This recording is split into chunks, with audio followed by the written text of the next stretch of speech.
Jeg håber i hvert fald, at der bliver mulighed for mere handel med Tyskland, tænker jeg, og flere samarbejdsmuligheder hen over grænsen. Så tror jeg også, at der bliver måske bedre turisme, altså større mulighed for, at man lige hurtigt kan komme over. Og der er selvfølgelig mange ting, det afhænger af. Det er jo noget med pris også. Altså hvis det bliver meget dyrt at bruge den, så vil det jo være en barriere i sig selv. Men jeg håber da på, at det kan skabe et mere flow i det her område, kan man sige, så man kan udnytte den forbindelse til Tyskland, altså at man får en tættere forbindelse til Tyskland. Det håber jeg på. I really hope that many more people will come and visit Lolland and Falster. It's two lovely islands, especially in summertime, but also in spring and autumn. And I hope that it could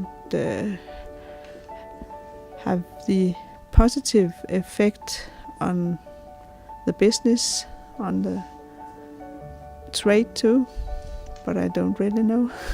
Hope so.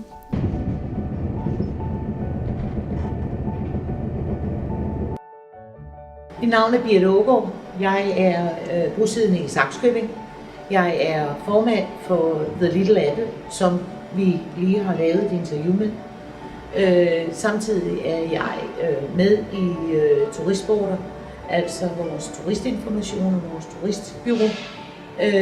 Og så er jeg ellers næstformand i Sydhavsøernes Frugtfestival, som også er en event her i Sakskøbing.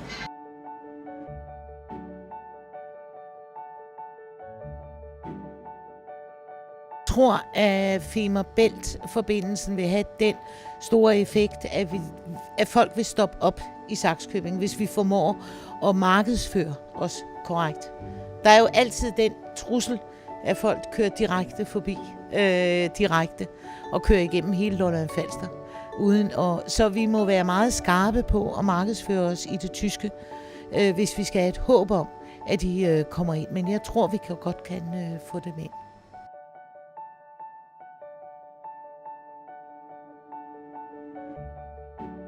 Vi har ikke gjort noget nu. Vi har ikke gjort noget nu, og vi gør det nok heller ikke. Forstået på den måde, at vi selvfølgelig overvejer, hvordan og hvorledes at vi skal markedsføre os i det hele, altså i det samlede Lolland-Falster, hvor vi så selvfølgelig går med. Men vi gør ikke noget særskilt, og det gør vi ikke, fordi vi er jo en meget speciel business her. Vi er non-profit, vi har frivillige. Vi har en helt anden markedstilgang, end man normalt har i business hernede. Så derfor ligger det heller ikke åbenlyst, at vi tager de store markedsføringstiltag for vores del her.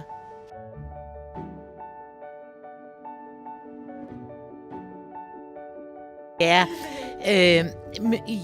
altså de gør jo allerede en hel masse. Og så længe, jeg var lige ved at sige, så længe broen ikke er besluttet, så er det også vanskeligt at gøre nogle ting.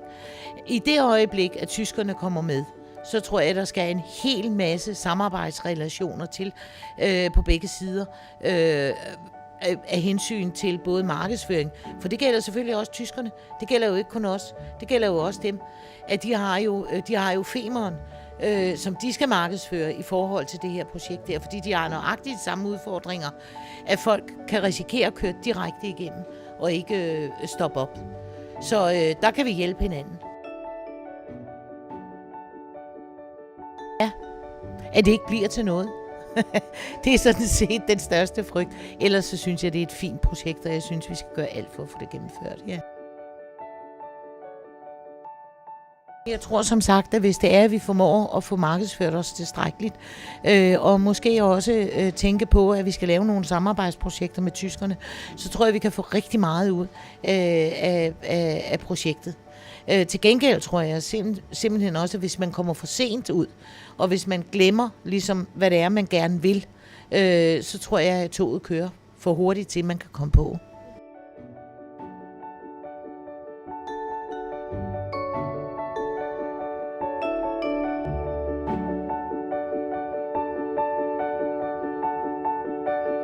Ja, tak.